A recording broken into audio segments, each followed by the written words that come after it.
Very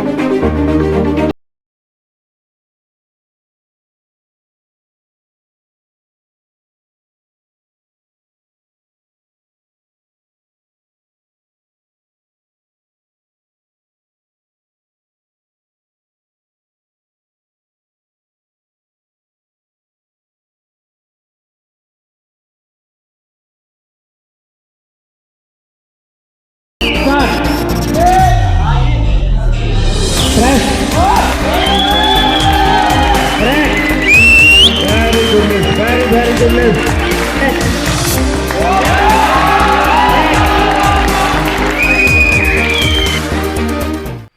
नमस्कार, मैं आशीष दास स्वागत करता हूँ आप सभी का लाइव हिमाचल 24 पे। कहा जाता है कि हौसले अगर बुलंद हो तो कोई भी चीज़ मुमकिन नहीं। जी हाँ, आज कुछ ऐसा ही देखने को मिला और उसी को लेकर लाइव हिमाचल 24 पर मैं आशीष दास अपने सहयोगी मनोज ठाकुर जी के साथ आप सभी के बीच एक और बातचीत लेकर आप सभी के बीच आ रहे हैं। नमस्कार सर, स्वागत है आपका लाइव हिमाचल 24। नमस्कार सर।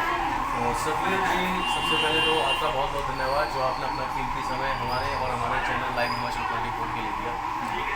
सर धन्यवाद। आज की बातचीत को लेकर हम आपसे रूबरू हो रहे हैं और अपनी जनता को भी रूबरू करवाएंगे। सबसे पहले तो हम आपसे ये जानना चाहेंगे कि सर आप कहाँ से हो और सोलन में आज इस वक्त क्या कर रहे हैं? मैं सर एक विज्ञान अध्यापक हूँ गवर्नमेंट सीनियर सेकेंडरी स्कूल बवाइन में, और जो मेरे नेटिव हैं वो है मोइन में, जिला कांगड़ा गेरा। तो यहाँ पर सर स्टेट लेवल का कंपटीशन है, पावर लिफ्टिंग, बेंच प्रेस। लेकिन यहाँ पर कंपटीशन जो है एक जनरल लोगों के लिए है, हम जैसे लोगों के लिए नहीं है, पैरा लोगों के लिए नहीं है। लेकिन एक बेंच प्रेस जो है वो दिव्यांग लोग कर सकते हैं। तो यहाँ पर मैं भी पार्टिसिपेट करने के लिए आया हूँ सर। बेंच प्रेस का कंपटीशन को लेकर आज हमारे बीच इस वक्त जिनसे हम बातचीत कर रहे हैं दिव्यांग लोग, जैसा कि इन्होंने कहा कि कंपटीशन आज यहाँ पावर लिफ्टिंग का है, लेकिन जो बेंच प्रेस है वो दिव्यांग लोग भी कर रहे हैं। और बातचीत करते हैं और जानते हैं इनके जीवन से जुड़े कुछ तथ्य और आगे को लेकर इनका क्या मानना है, क्या किस तरह से आज कंपटीशन के लिए यहाँ है। सर, आज का कंपटीशन ऊना से दूर सोलन में कैसा रहा अभी तक का सफ़र आपका, और क्या जो ये कंपटीशन होने जा रहा है क्या उम्मीदें लगाकर आता है? यहाँ पर सर कंपटीशन में मैंने मास्टर्स कैटेगरी में, मास्टर्स होता है सर 40+, तो उसमें मैंने पार्टिसिपेट करना है। मेन विशेषकर मेरा पार्टिसिपेट करने का यही है कि हमारे हिमाचल में जो दिव्यांग लोग हैं उनके लिए एक्सपोजर इसमें बहुत ही कम है। जबकि आप 2021 में अभी पैरालंपिक हुए हैं, उसकी टैली देखी तो हमारे माननीय PM साहब ने बहुत ही ज़्यादा फिट इंडिया मूवमेंट का चला हुआ है अभियान, उसमें भी, और हमारे माननीय जो खेल मंत्री हैं मिस्टर अनुराग ठाकुर जी, उन्होंने भी बहुत इनिशिएटिव लिया हुआ है। सो अगर उनसे यही प्रार्थना करूंगा मैं कि हमारी स्टेट में अगर जो है हिमाचल में अगर दिव्यांग लोगों को मौका दिया जाए बेंच प्रेस में, पावर लिफ्टिंग बेंच प्रेस में बहुत सब स्कोप है, और हम जैसे अक्षम लोग इस लिफ्टिंग को करने के लिए सक्षम हैं पूरी तरह से, लेकिन एक इंफ्रास्ट्रक्चर की कमी है। तो मैं माननीय अपने जो हमारे CM साहब हैं ठाकुर साहब, उनसे भी मैं निवेदन करूंगा कि अगर वो भी इनिशिएटिव लें तो वो दिन दूर नहीं जब हिमाचल में बेंच प्रेस में भी गोल्ड मेडल जो है बच्चे जो है लाएंगे, खासकर दिव्यांग लोग। और इसमें मेरा पहल जो है करने का, मैंने तो करना ही करना है, ये तो डेड श्योर है कि मैं जो है अपनी लाइफ में 1 घंटा 1 आवर अपने लिए दूंगा कि मैं इस साइड निकलूं, और अगर मुझे इंफ्रास्ट्रक्चर दें, अगर मेरा सहयोग करें तो हम कुछ जो है करके अलग करके जो है दिखाएंगे और अपने प्रदेश का नाम रोशन करेंगे। सर, ये तो हुई आगे की बात जो आपका एक ड्रीम है और देश का प्रदेश का नाम ऊंचा करने को लेकर जो आपकी सोच है। बात करें यदि आपके पेशे की, तो सर इस वक्त आप जीविका के लिए या प्रोफेशन वाइज आप क्या करते हैं? मैं सर विज्ञान अध्यापक हूँ गवर्नमेंट सीनियर सेकेंडरी स्कूल बवाइन में, और ख़ासकर ये भी जो है हमारे दिव्यांग बच्चे जो हैं उनको अगर हम स्टार्टिंग में ये इस प्लेटफॉर्म के बारे में अगर ज्ञान दें तो वो भी अच्छे निकलेंगे और वो भी मेडल्स लाएंगे। तो उसमें यही है कि सहयोग की जो है ज़रूरत है, लेकिन अगर कोई बड़ा काम करना है, कुछ बड़ा करना है, तो पहले एक चिंगारी की ज़रूरत होती है, और अगर चिंगारी स्पार्क जो है लग गई तो अपने आप ही बड़ा काम कर सकते हैं। सर जानना चाहेंगे जो ये पावर लिफ्टिंग या वेट लिफ्टिंग को लेकर जो आप बात कर रहे हैं और बेंच प्रेस जो दिव्यांग लोग भी कर सकते हैं, उसको लेकर यदि हम आपसे पूछें तो आपका रुझान इस वक्त हुआ और अब आप क्या आगे की इसकी तैयारियाँ? हाँ सर, बहुत ही मेन आपने सर सवाल ये किया, बहुत ही मेन सर। दिव्यांग लोग उसमें ये है कि बेंच प्रेस जो है सभी दिव्यांग में जिनके लोअर लिम्स अगर ख़राब हैं तो वो अपने अपर लिम्स का कैसे यूज़फुल कैसे प्रयोग करना है, तो उनमें अपर लिम्स भगवान की भी देन है कि उनमें स्ट्रेंथ जो है होती ही होती है, बाई मतलब नेचर भी है।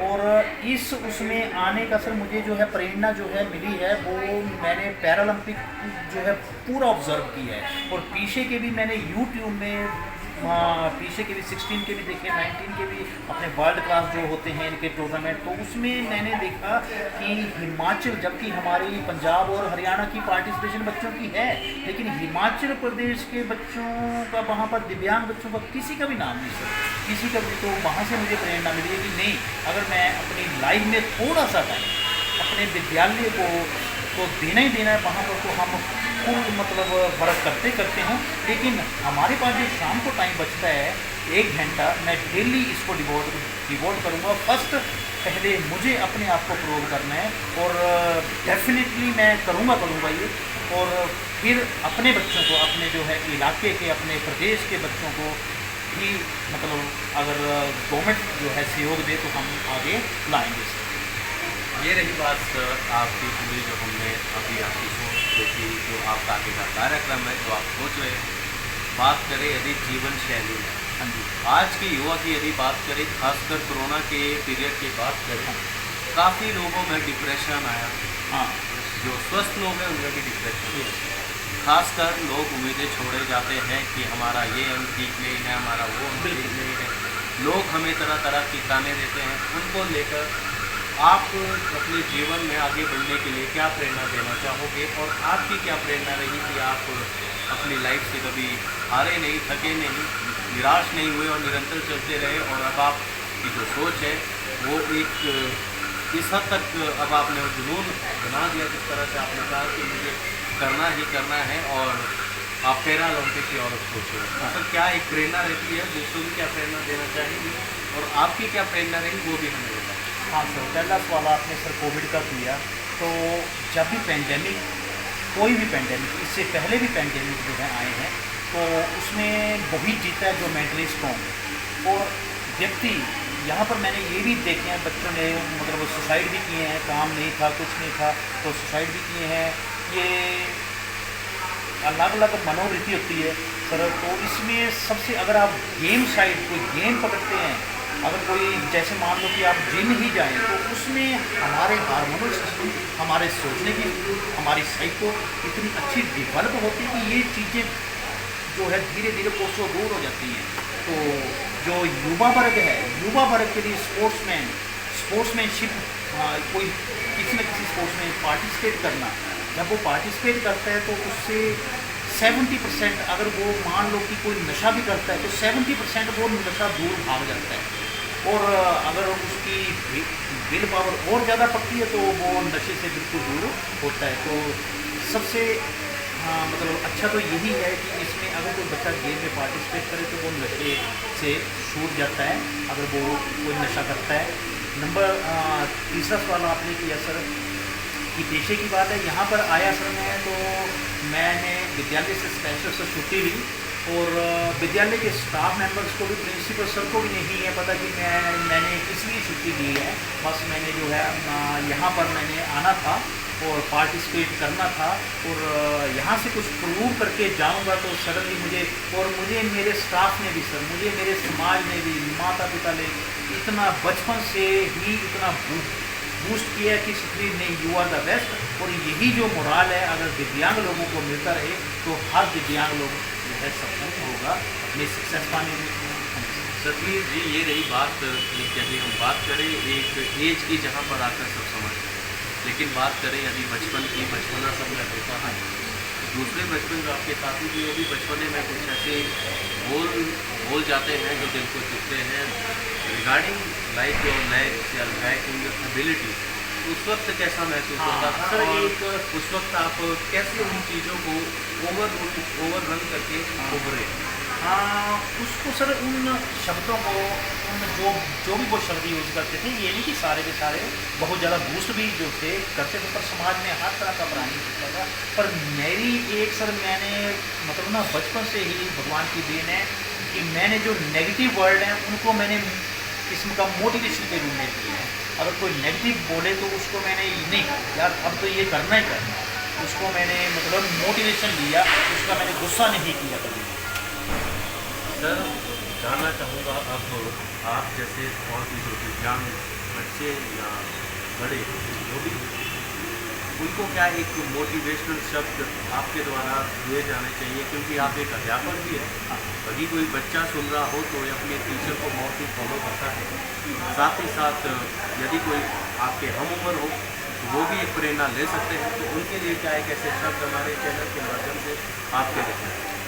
मैं तो यही कहूँगा सर, ये मतलब अक्षम लोगों के लिए नहीं, सक्षम लोगों के लिए कि अपने जीवन में 1 घंटा अपने लिए ज़रूर निकालें, अपने फिजिक के लिए, अपनी हेल्थ के लिए ज़रूर निकालें।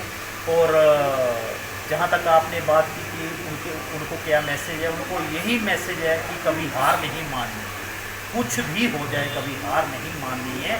अगर कोई मतलब नेगेटिविटी की तरफ सोचे या कोई नेगेटिव आए तो उसको आपने पॉजिटिव करके बताना है उसको कि कैसे इसको पॉजिटिव किया जा सकता है, यही। सर अब स्पोर्ट्स मिनिस्टर हमारे हिमाचल से बिल्कुल सर, अनुराग ठाकुर, और जैसा आपने कहा पैरा ओलंपिक के लिए आप तो पैरा ओलंपिक के लिए अभी फ़िलहाल हाल ही में हिमाचल से एक मेडल भी आया है। बिल्कुल सर, निशाद हमसे। जी सर, तो आपका गवर्नमेंट के लिए क्या कहना है कि दिव्यांग खिलाड़ियों को कैसे आगे प्रेरित किया जाए, कैसे आगे लाया जाए, और पैरा ओलंपिक में और भी मेडल हर तरह के खेल में जो दिव्यांग खेल सकता है उसमें लाया? सर निशाद ने जब ये मेडल लाया तो निशाद ने संपूर्ण प्रदेश में, पूरे ही प्रदेश में एक हमारे जैसे लोगों के लिए, पैरा लोगों के लिए अलग सोच ही बदल दी। बस सहयोग की ज़रूरत है, और हमारे माननीय मंत्री जी जो हैं वो इतने हंसमुख हैं, उन्हीं की कंस्टिट्यूंसी से हूँ मैं, और अनुराग ठाकुर जी इतने मतलब खुद ही वो सोर्स ऑफ मोटिवेशन है। तो मुझे मतलब पूरी आशा है कि वो हमारा सहयोग करेंगे, और ठाकुर साहब भी, CM साहब भी जो है हमारी तरफ वैसे भी देते हैं ध्यान। लेकिन निशाद ने जब मेडल लाया है तो नेचुरली है कि CM जो है हमारे प्रदेश के, उनका ध्यान इस ओर जरूर जाएगा, और हम जैसे लोगों को ज़रूर वो मतलब पुशअप करेंगे, सहयोग करेंगे, जहाँ तक फाइनेंशियली है, जहाँ तक मोड स्पोर्ट है, प्लेटफॉर्म। मेन बात एक सर और कोचिज़ की होती है, अब इस उसका और हम मतलब कर सकते हैं तो main national level coaches, international level coaches, वहाँ पर इसकी ट्रेनिंग, तो वो सब जो है सारा ही प्लेटफॉर्म सरकार अगर हमारा करे तो हम सब कुछ कर सकते हैं। सर ये तो हुई बात पैरा ओलंपिक के रिगार्डिंग सुविधाएँ चाहिए, लेकिन बात करें यदि ऐसे छोटे मोटे या छोटे बड़े कंपटीशंस को लेकर, खासकर आज पावर लिफ्टिंग यहाँ पे हो रही है, बेंच प्रेस यहाँ पे हो रहा है, आपको नॉलेज थी कि दिव्यांग ऐसा कर सकते हैं, तो आप यहाँ पर जो बाकी अभी अछूत रह चुके हैं इस तरह के कंपटीशंस को लेकर, उसको लेकर आपका क्या कहना है? हाँ सर, ये बहुत ही मेन आपने सवाल किया है।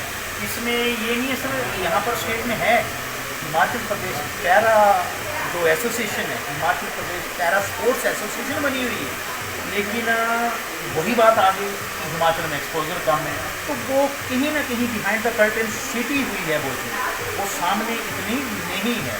अगर इसी प्लेटफॉर्म को बच्चों को sub division, district level, state level पर लाया जाए और Himachal Pradesh sports para association जो है वो फुली फ्लैग्ड ऑथराइज है, तो अगर वो टाइम टू टाइम ये ऑर्गेनाइज करें। हाँ, मेन बात है सर एडवर्टाइजमेंट की। एडवर्टाइज बहुत ही कम जो है होता है। अगर आप किसी से बात करें हिमाचल में पैरा, तो वो पैरा वर्ड को ही नहीं जानते कि पैरा एथलीट क्या है, what is the meaning of para athlete. तो यही एक्सपोजर है यहाँ पर। लेकिन मुझे पूरी आशा है कि अगर सरकार सहयोग करे तो बच्चे निकलेंगे। धन्यवाद सर हमारे चैनल से बातचीत करने के लिए, और आज के आपके इस प्रतियोगिता के लिए बहुत बहुत शुभकामनाएं, और आपके जो आगे के आपने प्लान किया है उसके लिए बहुत बहुत शुभकामनाएं। और धन्यवाद आपका कि आपने हमें और हमारे चैनल को अपना कीमती वक्त दिया, और हम यही अपने चैनल और अपने दर्शकों के माध्यम से चाहेंगे कि आपके लिए शुभकामनाएं दें और जो आपकी जीवन से आप इसमें सफल हो। ये था दोस्तों आज हमारा खास बातचीत, जो हमारे साथ यहाँ पे मेहमान थे, और तमाम ऐसे अपडेट्स और खास बातचीत के लिए जुड़े रहिए लाइव हिमाचल 24 मेरे आशीष आजाद और मेरे सभी लोग ठाकुर जी के साथ। तब तक के लिए धन्यवाद। जय हिंद, जय हिमाचल।